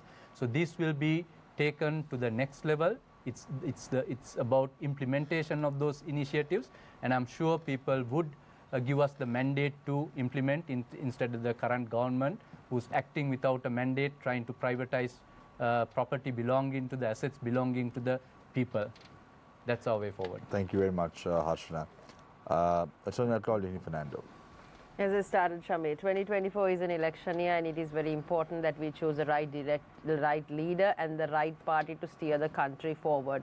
Because I think Sri Lanka has come to a point that we no longer can make any mistakes. I think we've made significant mistakes in the past, and people in this country must be wise enough to not go behind political rhetorics, but to understand which team and which party has the right team to deliver. It is not just about talking out there, but people who have had the experience, who has steered the country. And I believe SJB has the right team. We are not just, we have been in previous governments. We have the right intentions in taking the country forward, and we have put forward our blueprint, and we will be coming forward with the next blueprint as well, which will which will show the direction of the country. And not just that, also you need a leader who is also empathetic towards the needs of the people, who will understand the people. And I want to say, Mr. Sajid Premdas, through him being in the opposition, he has delivered, and he will deliver in the event we are being given the mandate.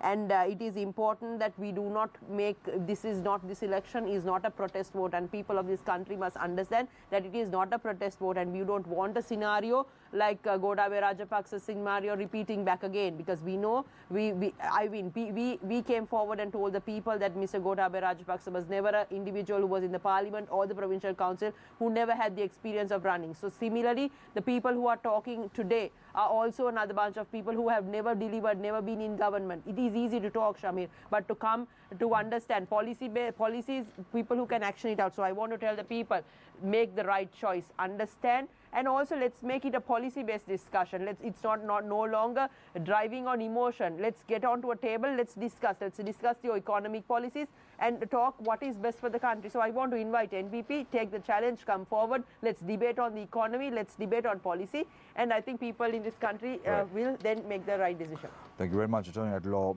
Lini Fernando from the SJB, Harshan Suryaperum, member of the NPP Economic Council, Madhuri Ranasinghe from the United Republican Front, as well as Bharat Arulsamy, Vice President of the CWC.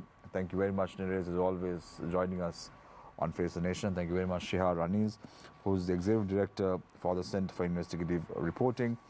Neeraj is incidentally also the Consultant Director at Newsfirst.